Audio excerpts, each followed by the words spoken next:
아, 저기 작가님께서는 지금 현재 이 안에 지금 49명밖에 안 계시는데 490명 정도 되는 걸로 해서 좀 찍어주시면 감사하겠습니다. 먼저 원래 소개를 다 해드려야 되는데 이따 제 인사말 끝나고, 인사말은 아니고요, 잠깐 좀 말씀드릴 게 있고, 끝나고 나서 수여식 할 때 좀 약간 짧게 수혜도 말씀하시면서 그런 시간을 좀 배려하도록 하겠습니다. 일단 오늘 이렇게 바쁘실 텐데 약간 춥기도 하고요. 이 현장에 또 참석해 주신 우리 이태환 의장님 비롯해서 우리 의원님 여러분들 감사드리고, 또 우리 이기현 고모님과 또 황태엄 우리 상임 고모님, 또 각 읍면동 협회장님들 다 오셨어요. 또 우리 정용화 부시장님, 오늘 저 신문에 잘 나왔더라고요. 저 김희경 저 여사님하고 찍은 거. 예. 일일이 다 말씀드려야 되는데 이따 수여식 할 때 누린사하고 하겠습니다. 제 말씀은 PPT를 좀 띄워주시죠. 간단히 이제 75일 남았으니까 이제 우리가 어떻게 임해될지를 우리가 고민을 좀 해야 될 것 같습니다. 우리 대한민국의 운명이 달린 이제 대통령 선거가 이제 불과 75일 남았는데, 저는 딱 두 가지 생각해 봤습니다. 시대의 과제와 또 시대 정신에 달려있다. 이걸 어떻게 풀어나가느냐에 달려있다. 대한민국 운명은. 시대의 과제를 하면 우리가 지금 현재 가지고 있는 문제점을 얘기하는 거고요. 시대 정신이라 하면, 이게 제 생각입니다, 미래를 통찰하는 능력입니다. 뭐 예를 들자면 앞으로 미래에 우리 국가 경쟁력을 어떻게 가지고 갈 것이냐에 대해서 통찰력이 있어야 된다고 보는 겁니다. 이거 누가 넘겨주시죠? 제가 이게 없어가지고. 네, 다음 넘겨주세요. 늘 얘기하는 건데, 시작은 항상 우리 정치는 문제의식이 중요하다. 그 다음 페이지 넘겨보세요. 아시겠지만 우리가 가지고 있는 문제점들은 많습니다. 뭐 양극화부터 시작해서 불평등, 불공정, 불균형, 그다음에 부동산 문제, 청년 문제, 노인 문제, 기후위기, 팬데믹, 여러 가지 문제들이 있는데, 이 문제들이 사실은 제가 생각할 때는 문재인 정부 때 있었던 일들이 아니고 그동안에 쭉 있어 왔던 일들인데, 각각의 정부에서 이것이 덜했거나 아니면 잘 됐거나. 근데 그동안에 김대중 정부, 그 다음에 노무현 대통령, 문재인 정부에서 보면은 잘한 거는 잘 안 보여요. 이 시점이면 더 안 보여요. 아마도 차기 정부 들어가서 한 1년, 2년 지나야 문재인 정부가 잘한 게 보일 겁니다. 지금 못한 것만 보이거든요. 또 시대 상황에 따라서 시대의 과제는 달라질 수가 있어요. 부동산 문제가 특히 그렇습니다. 아파트 옛날에 뭐 대출 받아서 집사를 할 때는 언제고, 갑자기 정부에서 인위적으로 올린 것도 아닌데 올라갔잖아요. 이런 문제들을 앞으로 풀어나가야 되는데, 다음 페이지 넘겨주십시오. 다만 어떻게 풀어나갈 거냐, 누가 또 어떤 공동체가 어떻게 풀어나갈 거냐,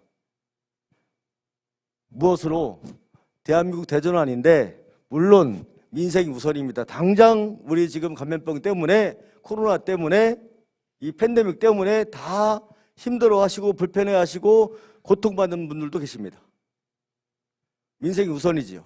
그리고 나서 우리 이재명 후보가 밝히신 공정성장과 전환성장으로 대한민국의 대전환을 이루어내자는 말씀을 하신 겁니다. 방향 제시를 한 겁니다. 그래서 제가 나침반 선대위라고 명명을 했습니다. 제가 요즘에 그 후보님하고 회의도 가끔 하면서 또 이렇게 쭉 지켜봤는데 장점이 좀 있던데요. 다음 페이지 보여주세요. 하나 발견한 게 있어요. 요즘에 여기서 한두 번 저한테 교육 받으신 분이 계실 텐데, 하나 들어가 있는데 아신 분 계세요?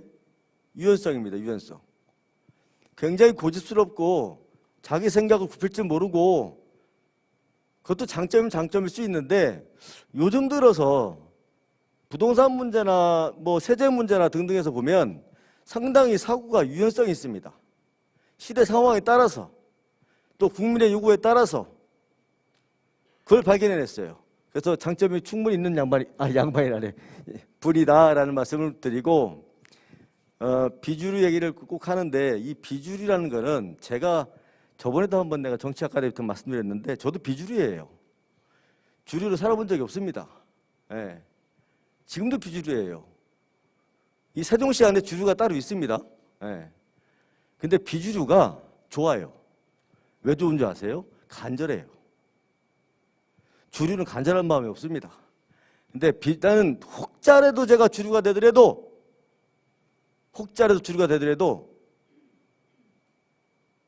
비주류처럼 간절한 마음을 갖고 살겠습니다. 난 그래서 이분을 좋아합니다. 예? 혹자 여기 계신 분들도 나중에 혹자 주류가 되더라도 비주류가 좋아요. 간절한 마음이 있으니까. 그 간절한 마음이라는 것은 우리 국민들과 시민들을 위해서 간절한 마음이 생기는 거예요. 주류가 자칫 교만하면은 권력을 부려버리거든. 그걸 우리가 감시하고 견제하고 타파해야 될 것이 우리 몫이라고 봅니다. 그에 대한 비주류를 좋아합니다. 자기가 비주류라고 했습니다. 이재명 후보께서. 나머지는 다 아시는 내용들이니까 넘어가겠습니다. 이재명의 말 중에 제가 제일 좋아하는 말, 경선 때 한 말. 규칙을 지켜도 절대 손해보지 않고 규칙을 어겨도 절대 이익을 볼 수 없는 사회를 만들겠다는 말이 굉장히 가슴에 와닿았어요. 그런데 우리 사회는 규칙을 어겨서 이득을 보는 사람들이 굉장히 많습니다. 규칙을 지켰는데 억울해하는 사람들이 굉장히 많습니다. 나 이 말 한마디에 이재명 후보를 경선 때부터 100점 만점이면은 한 70점 좋아하다가 99점 좋아하게 됐습니다. 또 한 가지 말이 하나 더 있는, 요즘에 하신 말인데 불과 일주일밖에 안 됐습니다. 저는 또 이 말씀에 감동을 먹었습니다. 제가 읽어드리겠습니다. 모든 정책의 목표는 국민의 고통과 불편을 줄이고 국민의 더 나은 삶과 행복을 지향하는 데 있다. 목표와 수단을 혼동해서는 안 된다. 정책이 국민을 더 고통스럽고 어렵게 해서는 안 된다라는 말씀이 제 가슴을 울렸습니다. 많은 말씀을 하시지만은 제 가슴을 울렸던 말씀이 이 두 가지입니다. 나중에 공유해드리겠습니다. 다음 보시죠.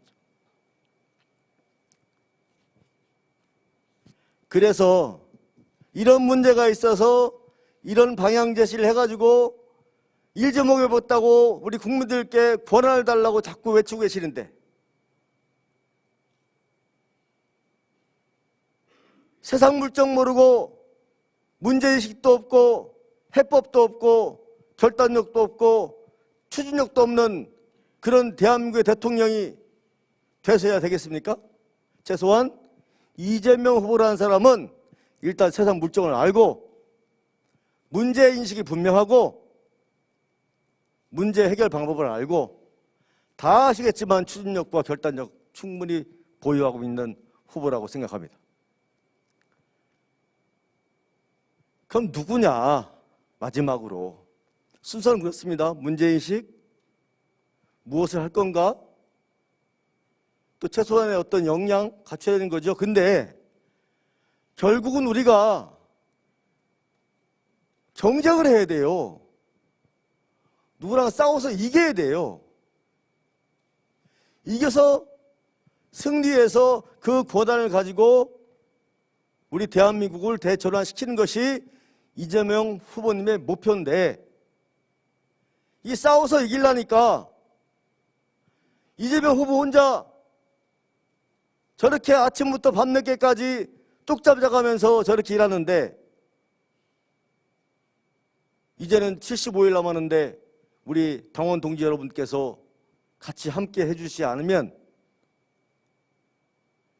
잘 아시겠지만 지금 초박빙 상태입니다. 이 상황을 극복하고 골든크로스를 만들어서 75일 이후 3월 9일 날 대선 승리를 분명히 해야 우리가 원했던 사회, 우리가 목표했던 나라, 그것이 성사되지 않을까 하는 생각을 해봤습니다. 불가피하게 싸워야 됩니다. 전열 재정비에서 우리 세종시 을도, 또 우리 세종시 갑도, 우리 세종시는 넓지 않지만 인구는 얼마 안 되지만 그래도 행정수도라는 어떤 대한민국 중심에 서 있습니다. 그래서 저희들이 본보기로 더 열심히 해야 될 것 같습니다. 전쟁터입니다. 이제는 지금부터 솔직히 말씀드리면 싸워야 됩니다. 오늘 혹시 이 현수막 비싼 거 걸어놓은 이유가 있습니다. 사진 찍으셔서 끝나고 나시면 갖고 계신 매체를 모든 걸 활용해서라도 이제부터는 SNS로 홍보하셔야 돼요. 그냥 저만 갖고 있는 소장용을 갖고 계시면 안 돼요. 사진 찍어서. 또 오늘 한사청 작가가 찍을 거니까 다 공유해드리면은 페이스북이 됐든 밴드가 됐든 카톡이 됐든 뭐가 됐든 간에 매체를 활용해서 정보 홍보하실 줄 아셔야 돼요. 지금부터 빨리빨리 훈련이 돼서 그 싸움 현장에서 분명히 우리 기필코 승리를 이뤄내길 바랍니다. 여러분들의 열정과 여러분들의 지혜와 여러분들의 힘이 절대적으로 필요합니다. 도와주십시오. 감사합니다.